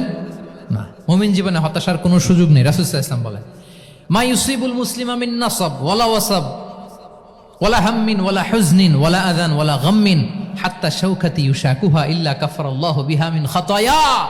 মুমিন জীবনে যত ব্যথা, কষ্ট, দুঃখ, এমনকি ফল পাড়তে যে গাছের কাটার খোঁচা যদি খান, রাসূল সাল্লাল্লাহু আলাইহি ওয়াসাল্লাম বলেন ওই খোঁচার ব্যথার কারণে আল্লাহ তোমার গুনাহ মাফ করে দেয়। কেউ অসুস্থ হয়ে রাসূল সাল্লাল্লাহু আলাইহি ওয়াসাল্লামের কাছে আসলে রাসূল সাল্লাল্লাহু আলাইহি ওয়াসাল্লাম কি বলতেন জানেন? কেউ জানেন? লা বাস আলাইক তুহুরুন ইনশাআল্লাহ। তিনি বলতেন, আরে don't worry about it, it will cleanse up your scenes. ভয় পেও না, আরে এই অসুস্থতা, এটার কারণে আল্লাহ তোমার গুনাহ মাফ করে দিবে। সুবহানাল্লাহ। তাহলে অসুস্থ ব্যক্তি আর উজ্জীবিত হতো না? রাসূল সাল্লাল্লাহু আলাইহি ওয়াসাল্লাম অসুস্থ ব্যক্তিকে দেখলেই মাথায় হাত বুলিয়ে দিতেন, দোয়া করতেন, আল্লাহুম্মা রাব্বান নাস আযহিবিল বাস ইশফি আনতা শাফি, দোয়া করে দিতেন। আর বলতেন, আরে ভয় পেও না, এই অসুস্থতা তোমার গুনাহ মাফ করে দিচ্ছে। তাহলে অসুস্থতার মধ্যেও তারা উজ্জীবিত হতো। আমরা মানুষকে আশাবাদী করব, ভয় দেখাবো না। অসুস্থ মানুষকে ভিজিট করতে গেলে আপনারা কি করেন? ভয় দেখান নাকি? না, আশাবাদী করবেন, বলবেন যে আরে কি অসুস্থতা, আপনার দেখে দেখে অনেক সুস্থ লাগতেছে, বলতে পারবেন না? কিন্তু আমরা কি করি? কেউ অসুস্থ হইলে ওই অসুস্থতায় সবচেয়ে কষ্ট পেয়ে যে মারা গেছে তার হিস্ট্রি বলা শুরু করি। এরকম করে না অনেকে? ধরেন যে একজন ক্যান্সারের পেশেন্টকে দেখতে গেছেন, এইবার যে আপনার কোন খালা ক্যান্সারে কিভাবে ধুকে ধুকে মরছিল, ওই হিস্ট্রি আপনি বয়ান দিতে শুরু করছেন। বেচারা বাঁচবে? যা একটু সুস্থ ছিল ওইটাও তো অসুস্থ বানাই দিচ্ছেন। কি বলেন? তাহলে ইসলাম আমাদেরকে আশাবাদী করে। প্রিয় ভাই এবং বোনেরা, কি করে? আশাবাদী করে। আমরা যদি আমাদের কোনো প্রিয়জনকে হারাই, আমরা আশাবাদী হয়েই হারাই, কারণ তাকে আমি চিরকালের জন্য হারাচ্ছি না। আপনি আপনার আব্বাকে হারাচ্ছেন, তো কি হয়েছে? বাপ হারায় তো কাঁদবে নাস্তিক। কি বলেন? নাস্তিকদের তো মরার পরে নাকি আর কিছু নাই। হ্যাঁ, দেখবেন আপনাদের সামনে সামনে অনেক কিছু বলে যে কিছু নাই, যা দেখি না বিশ্বাস করি না। একা একা যখন মৃত্যুর পরে কি হবে চিন্তা করে ওর দম বন্ধ হয়ে আসে। ইসলাম মানুষকে আশাবাদী করে। দেখেন আমরা কত দূর দেখি, কত দূর ভাবি। আমার দাদা মারা গেছে, এটা আমার কোনো টেনশনেরই কারণ না, কারণ আমি সবসময় ভাবি আমার দাদাকে আমি ওপারে যেয়ে পাবো। আমার আব্বাকে আমি হারিয়েছি, তো ওপারে পাবো। আমার বন্ধুকে আমি হারিয়েছি, কাছের বন্ধুটা যে আমার জন্য খুব ইন্সপিরেশন ছিল, সাময়িক বিচ্ছেদ এটা আমাদের জন্য, কারণ আমরা ওই জগতে বিশ্বাস করি। আল্লাহু আকবার। তাহলে হতাশা আমাদের ডিকশনারিতে আজকে থেকে রাখা যাবে। ইসলামিক লাইফস্টাইল যদি মেনটেন করতে চান, you have to be optimistic. Clear কথাটা? আচ্ছা, এরপরে গ্রেটফুলনেস, 6 নাম্বার। গ্রেটফুলনেস, আপনাকে কৃতজ্ঞ হইতে হবে, শুকরগুজার হইতে হবে। আমরা অনেকে কমপ্লেইন করি খুব বেশি, না এটা ভুল। সম্মানিত সুধীমণ্ডলী, be grateful with what you have. যা আছে এটা নিয়ে শুকরগুজার হন, আপনার জীবনটাকে আল্লাহ সুন্দর করবে। তাহলে কমপ্লেইন করবো না, আমরা শুকরগুজার হব। রাসূল সাল্লাল্লাহু আলাইহি ওয়াসাল্লাম বলেছেন, তোমার চেয়ে যে খারাপ অবস্থানে আছে তার দিকে তাকাও, যে ভালো আছে তার দিকে তাকিও না। হ্যাঁ, যে ভালো আছে তার মতো আপনি হওয়ার চেষ্টা করবেন। আপনার গোল থাকবে। I am not talking about the goals and plans, your plan and goal should be bigger and bigger. But আপনি ও খুব ধনী, ও খুব ভালো আছে এটা দেখে কষ্ট পাবেন না, কারণ আপনি খেয়াল করেন যে আপনার যে অনেক খারাপ অবস্থানে আছে অনেকে, ওর দিকে তাকালে দেখবেন যে আপনার আর খারাপ লাগতেছে না। শেখ সাদি রাহিমাহুল্লাহ, বিখ্যাত কবি, নাম শুনেছেন না? ওনার একবার পায়ে দেওয়ার মতো জুতা ছিল না। কি ছিল না? সবাই বলুন, কি ছিল না? জুতা। তো উনি একবার রাস্তা দিয়ে হাঁটতেছেন, হঠাৎ দেখেন এক লোকের 2টা পাই নাই। কি নাই? শুকরগুজার হলেন, চিৎকার করে বললেন আলহামদুলিল্লাহ, যে আল্লাহ অনেক ভালো আছি, আমার জুতা নাই এজন্য মন খারাপ, ওর তো পাই নাই। হ্যাঁ, এজন্য বেঁচে যে আছি এজন্যই আলহামদুলিল্লাহ। লা ইন শাকারতুম লা আযীদান্নাকুম ওয়া লা ইন কাফারতুম ইন্না আযাবি লাশাদীদ। আল্লাহ বলেন, যদি শুকরিয়া করো, শুকরগুজার হও, আমি আল্লাহ নিয়ামত বাড়িয়ে দেব। যদি নাশুকরি করো, জেনে রাখো আমার শাস্তি কঠিন। তাহলে বেঁচে যে আছি এজন্যই কি পড়া উচিত? জাহাঙ্গীরনগর বিশ্ববিদ্যালয় আওয়াজ করেন, বেঁচে যে আছি এজন্য কি পড়ব? আপনি যে অবস্থানে থেকে খুশি না, ভাল লাগে না আপনার, যে হায় রে আমি তো লুজার, আমার কিচ্ছু নাই, আপনার এই অবস্থানে পৌঁছাটা অনেকের জন্য স্বপ্ন। মানে যেটা পেয়ে আপনি হ্যাপি না, অতটুকু হইতে পারাটা অনেকের কি স্বপ্ন। আপনাকে যদি জিজ্ঞেস করি, ভাই কি চান, কি লাগবে বলেন, কি চান? তা আপনি বলবেন যে শেখ আমি ধনী হইতে চাই, আমার একটা ব্রাইট ক্যারিয়ার চাই, আমি টাকা চাই, আমি খ্যাতি চাই, আমি ক্ষমতা চাই, এটা চাই। কত যে চাওয়ার ফিরিস্তি আমাদের। আপনি একটু একটা ক্যান্সার হসপিটালে জানতো, ক্যান্সারের 3rd স্টেজে চলে আসছে, ধুকে ধুকে লাস্ট স্টেজে চলে আসছে। আপনার তো অনেক কিছু চাই, আপনি ওকে একটু জিজ্ঞেস করেন যে ভাই আপনি কি চান? ও টাকা চায় না? ক্যান্সারের রোগী টাকা চাবে, খ্যাতি চাবে, ব্রাইট ক্যারিয়ার চায়। সে কি চায় বলেন তো একটু? সে একটু বাঁচতে চায়। যে ভাই তুমি কি চাও? বলবে আমি কিছু চাই না, একটু বাঁচতে চাই। বার্ন ইউনিটে যদি কখনো যাওয়ার সুযোগ হয়, দেখবেন যে চিৎকার করে তারা, এত কষ্ট, এই দহনের কারণে এত কষ্ট, তারা চিৎকার করতে থাকে হসপিটালকে কাঁপিয়ে। আপনি ওকে একটু জিজ্ঞেস করবেন, ভাই কি চাও? বলেন তোর চাওয়াটা কি?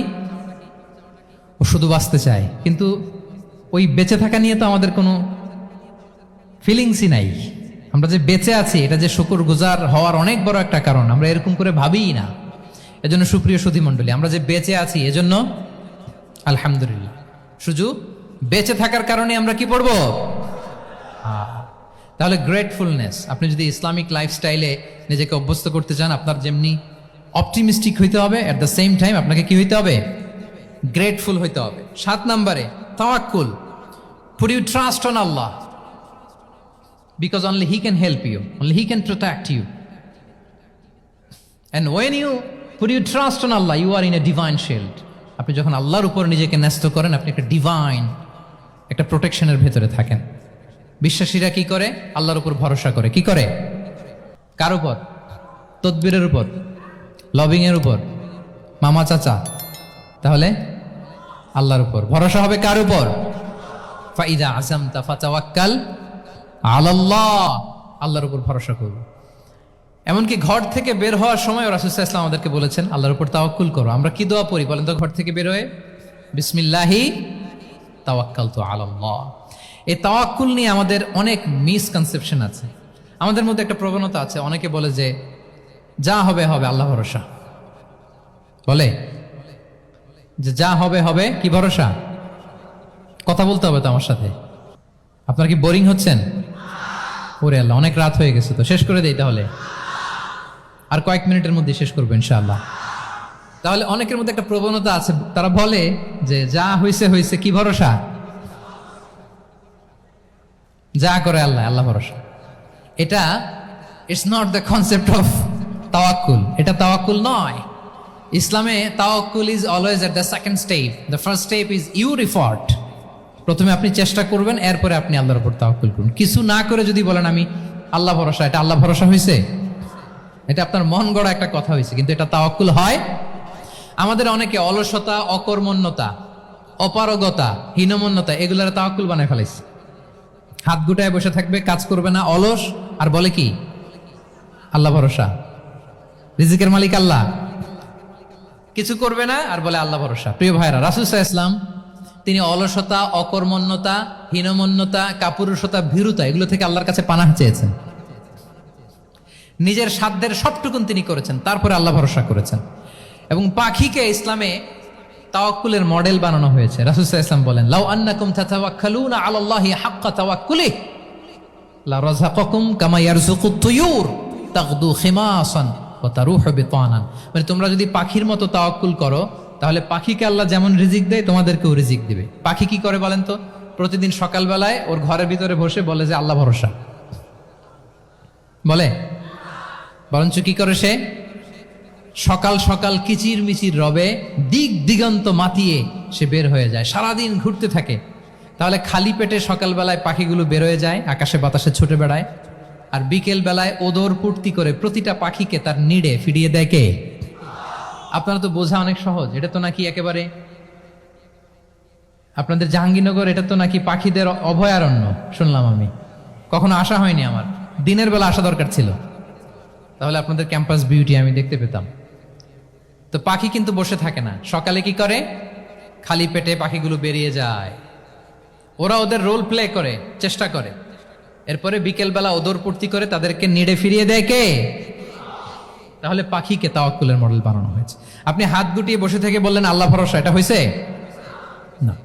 আপনি আপনার সর্বোচ্চটুকুন চেষ্টা করবেন, সব করার পরে এরপরে আপনি বলবেন আল্লাহ ভরসা। তাহলে তাওয়াক্কুল হলো প্রথমে যে কোনো জিনিস অ্যাচিভ করার জন্য পরিকল্পনা করা, তারপর সে পরিকল্পনা বাস্তবায়নের উপায় বের করা, তারপর বিভিন্ন উপায় উপকরণের সাহায্য নিয়ে সেটা অ্যাচিভ করার জন্য প্রাণান্তকর প্রচেষ্টা চালিয়ে যাওয়া, অবশেষে ফলাফলের জন্য কার উপর নির্ভর করা।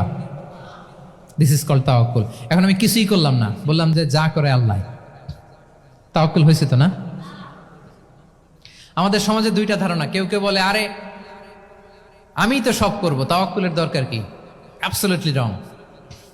আবার অনেকে মনে করে আল্লাহই সব করে দিবে, এটাও absolutely wrong. The concept of Islam is in between this two extreme lines. এই দুইটার মাঝখানে হচ্ছে তাওয়াক্কুল। তাহলে তাওয়াক্কুলের মেকানিজম হচ্ছে আমার সাধ্যের সবটুকুন আমি করব, তারপরে আল্লাহ সাহায্য আসবে, সেজন্য আমি তাওয়াক্কুল করব। আপনারা মুসা আলাইহিস সালামের ঘটনা জানেন। উনি যখন বনি ইসরায়েলকে নিয়ে লোহিত সাগরের সামনে আসলেন, ফেরাউন তার সৈন্য নিয়ে ধাওয়া করলো, আল্লাহ তাআলা সাথে সাথে কি রাস্তা বানাই দিলেন নাকি? সাগরের মাঝখানে না, আল্লাহ বললেন আনিদ্রিব বিআসাকাল বাহর, লাঠি দিয়ে একটা বাড়ি মারো সাগরে। মুসা আলাইহিস সালাম বাড়ি না মারলে তো আল্লাহ রাস্তা বানাতে পারতেন না, না পারতেন না? পারতেন, কিন্তু এটা তাওয়াক্কুলের মেকানিজম নয়। ওনাকে বলেছেন বাড়ি মারো, উনি লাঠি দিয়ে বাড়ি মারলেন, বিশাল রাস্তা হয়ে গেল। মারিয়াম আলাইহিস সালাম যখন ঈসা আলাইহিস সালামকে ডেলিভারি করলেন, ক্লান্ত শ্রান্ত ক্ষুধার্ত, কি খাবেন? আল্লাহ তাআলা বললেন ওয়াহুজ্জি ইলাইকি বিজিযইন নাখলাতি তুসাকিত আলাইকি রুতাবান জানিয়া, মানে মারিয়াম একটু কষ্ট করে উঁচু হয়ে পাশে একটা খেজুর গাছ আছে, ওটা ডাল ধরে টান দাও, টসটসে পাকা খেজুর পড়বে নিচে, ওটা খাও। উনি টান না দিলে আল্লাহ এমনি অটোমেটিক্যালি পাঠাতে পারতেন না খেজুর? আল্লাহ পাঠাননি। তাহলে এই পৃথিবীর সিস্টেম হচ্ছে আপনাকে কষ্ট করতে হবে, আপনার রোলটা আপনাকে প্লে করতে হবে। ইসলামে tawakkul is always at the second step, the first step is your effort. আপনাকে চেষ্টা করতে হবে, তারপরে আপনি তাওয়াক্কুল করবেন, তাহলে এটা প্রপার তাওয়াক্কুল হবে। তাহলে এখন থেকে হাত গুটিয়ে বসে থেকে আল্লাহ ভরসা বলবেন? আমরা এটা ভুল করে ফেলি। রাসূল সাল্লাল্লাহু আলাইহি ওয়াসাল্লাম, ওনার কাছে আল্লাহ সাহায্য আসতো, জিবরিল আলাইহিস সালামও আসতো, তারপরেও কখনো তিনি নিজের ভাগ্য আল্লাহর হাতে ছেড়ে দিতেন না। আমাদের মতো যা করে আল্লাহ ভরসা বলে কখনো নিজের ভাগ্য আল্লাহর হাতে ছেড়ে দিতেন, বরং নিজের সাধ্যের সবটুকুন দিয়ে তিনি চেষ্টা করতেন। তারপর তিনি ভরসা করতেন কার উপর? আপনি হিজরতের ঘটনাটা দেখেন। আল্লাহ যেদিন বললেন যে আজ রাতেই তুমি আর আবু বকর হিজরত করো, রাসূল সাল্লাল্লাহু আলাইহি ওয়াসাল্লাম ওই দিন দুপুরবেলা আবু বকর রাদিয়াল্লাহু তাআলা আনহুর ঘরে গেলেন। তিনি কখনো দুপুরবেলা বেরোন না, তিনি কখনো মাস্ক পরে বেরোতেন না। সেদিন তিনি মাস্ক পরে বেরোলেন, খারাজা মুতাকান্নিয়ান, মুখ ঢেকে বেরোলেন। আবু বকর রাদিয়াল্লাহু তাআলা আনহুর ঘরে যেয়ে বলেন, আবু বকর আখরিজ মান ফিল বাইত, ঘরে যারা আছে বের করে দাও, প্রাইভেট আলাপ আছে। আবু বকর রাদিয়াল্লাহু তাআলা আনহু বললেন, ইয়া রাসূলুল্লাহ, আসমা আর আয়েশা একজন তো আপনার পরিবার আর একজন তার বোন, আমরাই তো, বলেন। রাসূল সাল্লাল্লাহু আলাইহি ওয়াসাল্লাম আশ্বস্ত হলেন, বললেন যে আজ রাতেই আমরা হিজরত করব। আজ রাতেই। মক্কা থেকে মদিনা হচ্ছে উত্তর দিকে, কোন দিকে? আপার নর্থ। তিনি মক্কা থেকে মদিনায় হিজরত করবেন উত্তরে, কিন্তু তিনি বের হলেন দক্ষিণ দিক দিয়ে, শত্রুর চোখে ধুলি দেওয়ার জন্য। দেখেন, দিনের বেলা বেরোলেন না, রাতে বেরোলেন। দেখেন, একটার পর একটা প্রিকশন। দুপুরে বেরোলেন, চেহারা ঢেকে বেরোলেন, প্রাইভেসি মেনটেন করলেন। ডেস্টিনেশন এদিকে, বের হলেন এই দিক দিয়ে, সবার চোখের অন্তরালে তিনি বের হলেন। এবং তিনি আবু বকর রাদিয়াল্লাহু তাআলা আনহুকে বললেন, সবাই যেই পথে মদিনা যায় আমরা কিন্তু ওই পথে যাব না, ক্যারাভানগুলো যেই পথে যায় ওই পথে না, সাওয়াহিলি একটা আনইউজুয়াল রুট ধরে আমরা যাব, সাগরের পার ঘেসে ঘেসে, যাতে ওরা বুঝতে না পারে। এই জন্য আবু বকর রাদিয়াল্লাহু তাআলা আনহু একজনকে ভাড়া করলেন, আব্দুল্লাহ ইবনে উরাইকেত নামে, যে আনইউজুয়াল রাউটটা চিনে, যে সাগরের পাশ ঘেসে চলে যাওয়া পথ দিয়ে মক্কা থেকে রাসূল সাল্লাল্লাহু আলাইহি ওয়াসাল্লামকে মদিনায় পৌঁছায় দেবে। 2টা উট তিনি 2 মাস ধরে এটাকে নার্চারিং করে রাখলেন। 3 দিন আবু বকর রাদিয়াল্লাহু তাআলা আনহু এবং রাসূল সাল্লাল্লাহু আলাইহি ওয়াসাল্লাম গারে সাউরে অবস্থান করলেন 3 দিন, যাতে করে বুঝতে পারেন যে মক্কায় তাদের ব্যাপারে কি বলা হয়। এবং আবু বকর রাদিয়াল্লাহু তাআলা আনহুর ছোট্ট ছেলে আব্দুল্লাহকে অ্যাসাইন করা হলো যে, আব্দুল্লাহ, তুমি তো ছোট মানুষ, তুমি প্রতিদিন মক্কার বাজারে যেয়ে শুনবা যে আমাদের ব্যাপারে কুরাইশরা কি বলে। নিশ্চয়ই তারা তন্ন তন্ন হয়ে আমাদেরকে খুঁজবে, না পেয়ে ওরা কি কি পলিসি নেয় এটা এসে আমাদেরকে জানাবা। সুবহানাল্লাহ। ছোট্ট আব্দুল্লাহ মক্কার বাজারে কে কি বলে শুনে গোয়েন্দার মতো করে, স্পাইয়ের মতো করে সে তথ্যগুলো নিয়ে, খাবার নিয়ে গারে সাউরে প্রতিদিন ইনফরমেশন পাস করে আসতো, আবার খাবার দিয়ে আসতো। আচ্ছা বলেন তো, এই ছোট্ট আব্দুল্লাহ যেই পথে যায়, মরুভূমির উপরে তার ফুটপ্রিন্ট আছে না? আব্দুল্লাহর ফুটপ্রিন্ট। তো কুরাইশরা তো তন্ন তন্ন হয়ে রাসূল সাল্লাল্লাহু আলাইহি ওয়াসাল্লামকে খুঁজতেছে, ডানে বায়ে সামনে পেছনে সব জায়গায়। তারা যদি আব্দুল্লাহর ছোট্ট পায়ের ছাপ পায় আর সেটাই যদি ফলো করে, তাহলে ডিরেক্টলি তারা কোথায় যেয়ে পৌঁছবে? রাসূল সাল্লাল্লাহু আলাইহি ওয়াসাল্লামের কাছে, গারে সাউরে। আল্লাহ রাসূল সাল্লাল্লাহু আলাইহি ওয়াসাল্লাম কি করলেন? আবু বকর রাদিয়াল্লাহু তাআলা আনহু কি করলেন? আমির ইবনে ফুহায়রা নামে আরেকটা লোককে অ্যাসাইন করলেন, যে 3 দিনের জন্য আব্দুল্লাহ যখন তথ্য নিয়ে খাবার দিয়ে চলে যাবে, আমির ইবনে ফুহায়রা, তোমার কাজ হচ্ছে যেই পথ দিয়ে আব্দুল্লাহ হেঁটেছে এই পথ দিয়ে তুমি আমাদের ছাগলগুলাকে একটু চড়াই দিবা। তাহলে ওখানে ওই বাচ্চার আর ফুটপ্রিন্ট থাকবে না, ওই ছাগলগুলোর পায়ের ছাপ থাকবে। অনেক লম্বা ঘটনা, এরকম একটার পর একটা প্রিকশন আল্লাহ রাসূল সাল্লাল্লাহু আলাইহি ওয়াসাল্লাম এবং আবু বকর রাদিয়াল্লাহু তাআলা আনহু ওনারা নিয়ে তারপরে হিজরতের পথে রওনা হয়েছেন। এবং যখন রওনা হয়েছেন রাসূল সাল্লাল্লাহু আলাইহি ওয়াসাল্লাম আর ডানে বায়ে তাকান না, তিনি কোরআন তেলাওয়াত করছিলেন। হি ওয়াজ রিসাইটিং দ্য কোরআন, কারণ now he is in the state of tawakkul. এখন তিনি তাওয়াক্কুল করতেছেন। তাহলে বলেন তো, তাওয়াক্কুল কি শুরুতে না শেষে? তারপরে কতটা শেষে? আপনার চেষ্টা, আপনার তদবির, আপনার লবিং, আপনার এফর্ট, আপনার সাধ্যের নাগালে থাকা সব কিছু উজাড় করে দেওয়ার পরে আপনি বলবেন তাওয়াক্কালতু। আমরা করি কি? আমরা কি করি?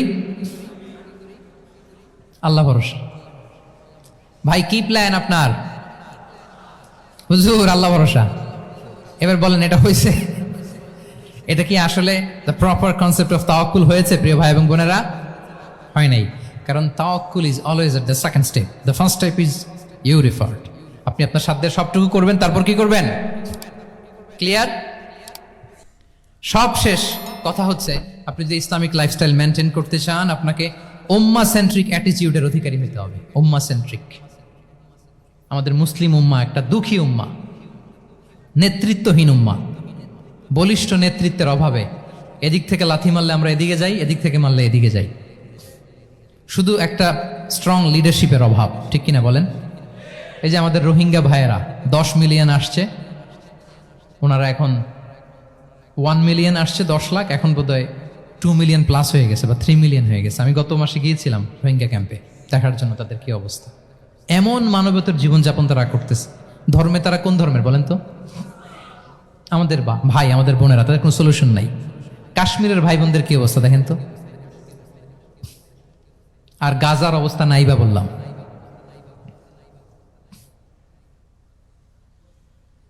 পাখির মতো গুলি করে মারা হয়েছে, মসজিদ ধ্বংস করা হয়েছে, এমনকি খ্রিস্টানদের গির্জা ধ্বংস করা হয়েছে। একটা লিডারশিপের, একটা স্ট্রং লিডারশিপের অভাবে আজকে আমাদের এই অবস্থা। এই জন্য আপনি যদি ইসলামিক লাইফস্টাইলের কথা বলেন, অফকোর্স আপনাকে উম্মাহ সেন্ট্রিক মেন্টালিটির হতে হবে। এই দুঃখী উম্মাকে নিয়ে আপনার প্রজেক্ট থাকতে হবে। আমরা আমাদের নিজেদের শক্তি, সম্ভাবনা, ঐতিহ্য এগুলো একেবারে ভুলতে বসেছি। আমরা যে যোদ্ধা ছিলাম, আমরা যে বিজয়ী ছিলাম, আমরা বেমালুম ভুলিয়ে গিয়েছি। জ্ঞান বিজ্ঞানে একসময় আমরা লিড দিয়েছি, ঠিক কিনা বলেন? আমাদের জাবের ইবনে হাইয়ান ছিল, আমাদের আল বিরুনি ছিল, আমাদের আল ইদ্রিসি ছিল, আমাদের আল ফারাবি ছিল।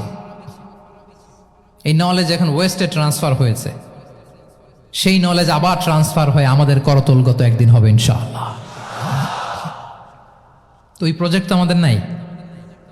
একদিন যে আমাদের হাতে আসবে, হুজুর আল্লাহ ভরসা নাকি? শুধু আল্লাহ ভরসা বলে বসে থাকলে হবে? সেলফ সেন্টার্ড হওয়া যাবে না, উম্মাহ সেন্ট্রিক আমাদেরকে হইতে হবে। উম্মার জন্য আপনার হৃদয়ে একটা দরদ থাকতে হবে। অন্যের জন্য কাজ করার একটা মেন্টালিটি আমাদের গ্রো করতে হবে। যারা অন্যের জন্য করে তারা জানে যে এটাতে কি সুখ, কি মজা। আপনি অন্যকে দান করে দেখেন, একটা সুখানুভূতি আপনার মধ্যে কাজ করবে। এবং রাসূল সাল্লাল্লাহু আলাইহি ওয়াসাল্লাম বলেন, আল্লাহু ফি আউনিল আবদি মা দামাল আবদু ফি আউনি আখিহি। আল্লাহ তাআলা ততক্ষণ পর্যন্ত বান্দার সাহায্যে থাকে, ওই বান্দার, যতক্ষণ পর্যন্ত এই বান্দা তার ভাইয়ের সাহায্যে থাকে। এজন্য আমাদের প্রতিটি কাজে, পদক্ষেপে আমাদের নির্যাতিত ভাইয়েরা যেন তারা আমাদের চিন্তায় থাকে, তারা যেন আমাদের দোয়ায় থাকে, আমাদের সহযোগিতায় থাকে, এবং উম্মার জাগরণে যেন নিবেদিত হয় আমাদের সকল এফোর্ট, সকল প্রজেক্ট, সকল প্রচেষ্টা। কি পারা যাবে কিনা বলেন? উম্মার জন্য এরকম স্যাক্রিফাইসিং মেন্টালিটি আমাদের থাকার দরকার আছে না নাই বলেন? তাহলে উম্মাহ সেন্ট্রিক মেন্টালিটি আমাদের করতে হবে সম্মানিত সুধী মণ্ডলী। তাহলে ইসলামিক লাইফস্টাইল নিয়ে যদি আমরা কথা বলি, আমাদের উম্মাহ সেন্ট্রিক হওয়ার কোনো বিকল্প নাই। আমি যদি পুরো আলোচনার সামারি করি, তাহলে বলতে হবে, শুরুতে আমি যেটা বলেছিলাম যে এখানে পিক অ্যান্ড চুজ করে ইসলামিক লাইফস্টাইল অ্যাডাপ্ট করার আমাদের কোনো সুযোগ মনে আছে? যে কথা দিয়ে শুরু করেছিলাম, পিক অ্যান্ড চুজ করা যাবে মন মতো না, পুরোটাই মানতে হবে। এবং 8টা, মোস্ট লাইকলি 8টা core values of Islamic lifestyle আমি আপনাদের সাথে শেয়ার করেছি। একটু যদি রিকল করি, 1 নম্বরে কি বলেছিলাম বলেন তো? হালাল, হালাল মেনটেন করতে হবে। হারামের সাথে আমাদের কোনো সম্পর্ক 2 নম্বরে প্রোডাক্টিভিটি, 3 নম্বরে ফিতরা বেসড লাইফস্টাইল হতে হবে, 4 নম্বরে মডেস্টি, 5 নম্বরে হতাশ হওয়া যাবে না, মনকে তুমি বুঝিয়ে বলো আল্লাহ আছেন আমার সাথে, অপটিমিজম, তারপরে আল্লাহর উপর ভরসা করা, গ্রেটফুলনেস, 7 নম্বরে কোনো কিছু না করে, হ্যাঁ সব কিছু করার পরে, মাশাআল্লাহ, অ্যাবসলিউটলি রাইট আনসার, সব কিছু আমার সাধ্যের সবটুকুন করার পরে কি করব? কার উপর তাওয়াক্কুল করব, এবং আমরা উম্মাহ সেন্ট্রিক চিন্তা লালন করব, উম্মাহ কেন্দ্রিক। পারা যাবে তো? এই কোর ভ্যালিউজগুলো যদি আপনি মেনটেন করেন, this would be the Islamic lifestyle. সম্মানিত সুধী, ইসলাম আমাদেরকে যে লাইফস্টাইল প্রেসক্রাইব করেছে, সেই প্রেসক্রাইব লাইফস্টাইলে আমাদেরকে সাবস্ক্রাইব করতে হবে। এর বাইরে মুসলিমের কোনো লাইফস্টাইল থাকতে পারে? এর বাইরে অন্য কোনো লাইফস্টাইল আল্লাহর কাছে গ্রহণযোগ্য হতে পারে? আল্লাহ তাআলা আমাদের সবাইকে কথাগুলো বোঝার ও আমল করার তৌফিক দান করুন। সম্মানিত সুধী মণ্ডলী, আমি আবারও পাঠশালাকে শুকরিয়া জানাই, বিশ্ববিদ্যালয় কর্তৃপক্ষকে শুকরিয়া জানাই, এবং দীর্ঘ 1 ঘন্টারও বেশি সময় ধরে আপনারা যারা এই লম্বা আধুনিক যুগে ইসলামিক লাইফস্টাইল শিরোনামের এই সেমিনারে অংশগ্রহণ করলেন, আপনাদের সবাইকে আবারও প্রাণ ঢালার শুভেচ্ছা এবং অভিনন্দন জানিয়ে আমার আলোচনা এখানেই আমি শেষ করছি। হাযা মা ইনদি ওয়াল ইলমু ইনদাল্লাহি আলাইহি তাওয়াক্কালতু ওয়া ইলাইহি উনীব। ওয়াসসালামু আলাইকুম ওয়া রাহমাতুল্লাহি ওয়া বারাকাতুহু।